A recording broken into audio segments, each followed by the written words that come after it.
Bienvenidos. Este tema va a tratar sobre un trabajo grupal de la materia Derecho Civil, Obligaciones y Contratos. De acuerdo al tema, la prelación de créditos. Los integrantes son Jefferson Javier Fletcher Bravo, Mariana Silvana Chele Villafuerte y mi persona, Marcos Antonio Patiño Moncayo. La prelación de créditos. En un contexto breve, se le puede describir como el conjunto de normas que tienen por objeto determinar la manera y el orden en que deben pagarse los distintos acreedores de un deudor. Este tema se encuentra dentro del Código Civil ecuatoriano en el título 39. En el artículo 2372 de dicho código se expresa las causas de preferencia, las cuales son dos, que en primer punto tenemos el privilegio, que se lo describe como el derecho que el legislador otorga a un crédito en relación a la naturaleza de éste y que habilita a su titular a pagarse con preferencia a otros acreedores. Segundo, está la hipoteca, que es el derecho de la prenda constituido sobre los inmuebles que no dejan por eso de permanecer en el poder del deudor. Estas causas de preferencia son inherentes a los créditos, para cuya seguridad se han establecido, y pasan con ellos a todas las personas que los adquieran por cesión, subrogación o de otra manera.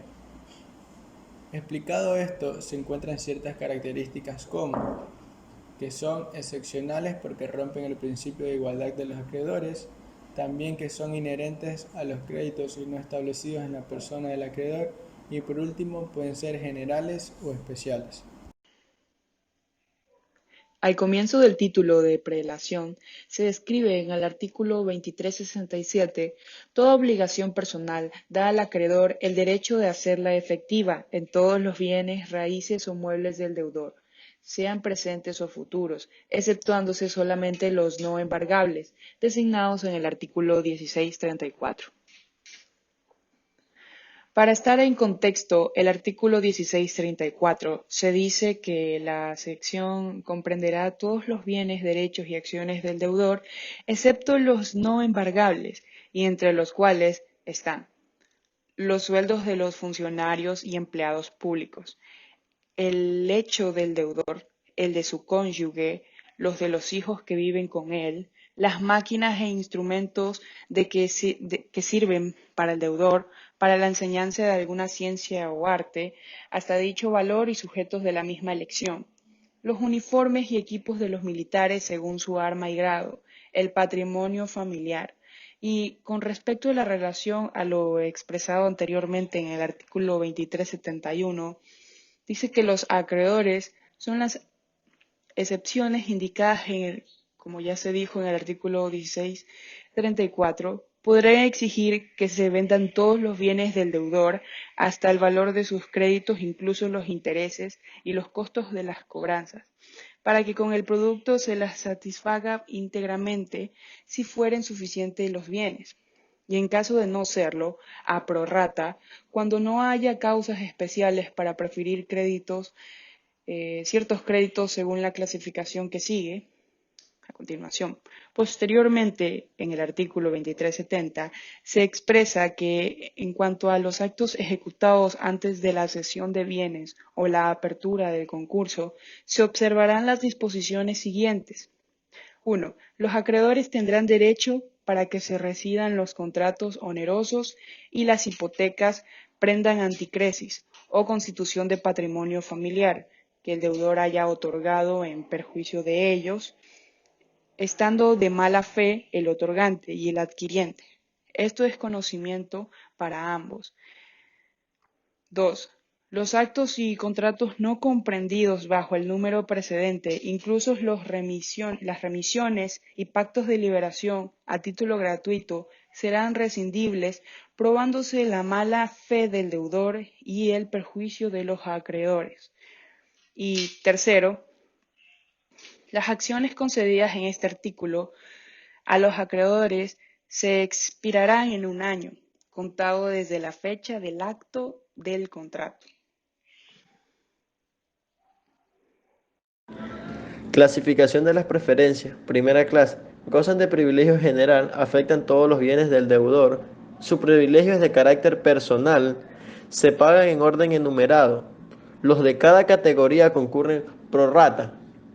Ejemplo, las costas judiciales que se acusen en el interés común de los acreedores, las expensas necesarias para los funerales del deudor o difunto, los gastos de la enfermedad de que haya fallecido el deudor si la enfermedad hubiera durado más de 6 meses, fijará el juez según las circunstancias, la cantidad hasta la cual extienda la preferencia, los créditos de alimentos a favor de menores. Segunda clase. Gozan de privilegios especiales. No pueden existir conflictos de preferencia de los créditos de segunda clase entre sí, que gozan de un privilegio especial sobre un bien determinado. Como ejemplo tenemos el acreedor prendario sobre la prenda, el propietario o administrador sobre los efectos del deudor introducidos por éste en el hotel u otro establecimiento semejante, mientras permanezcan en él y hasta el valor de los que se deba por alojamiento, expensas y daños. Como tercera clase, prefieren entre sí según la fecha de sus respectivas inscripciones. Afecta determinados bienes del deudor, afectan créditos hipotecarios. Como ejemplo de ellos como primer ejemplo tenemos acá de finca grabada con hipoteca podría abrirse a petición de los respectivos acreedores o de cualquiera de ellos, con concurso particular para que se pague inmediatamente con ella, según el orden de la fecha de sus hipotecas. 2. Las hipotecas de una misma fecha que graban una misma finca preferirán unas u otras en el orden de su inscripción. Como cuarta clase tenemos el privilegio de carácter general, que prefieren entre sí según la fecha de sus causas. Ejemplo, los de los hijos de familia por los bienes de su propiedad que fueran administrados por el padre o por la madre, en su caso sobre los bienes de estos. Los de las personas que están bajo tutela o curaduría contra sus respectivos tutores o curadores. Como quinta clase tenemos, o también denominados quirografarios, tenemos también los créditos no preferidos, que se pagan con el sobrante de los bienes de la masa. Y también como principio dominante de la igualdad de los acreedores.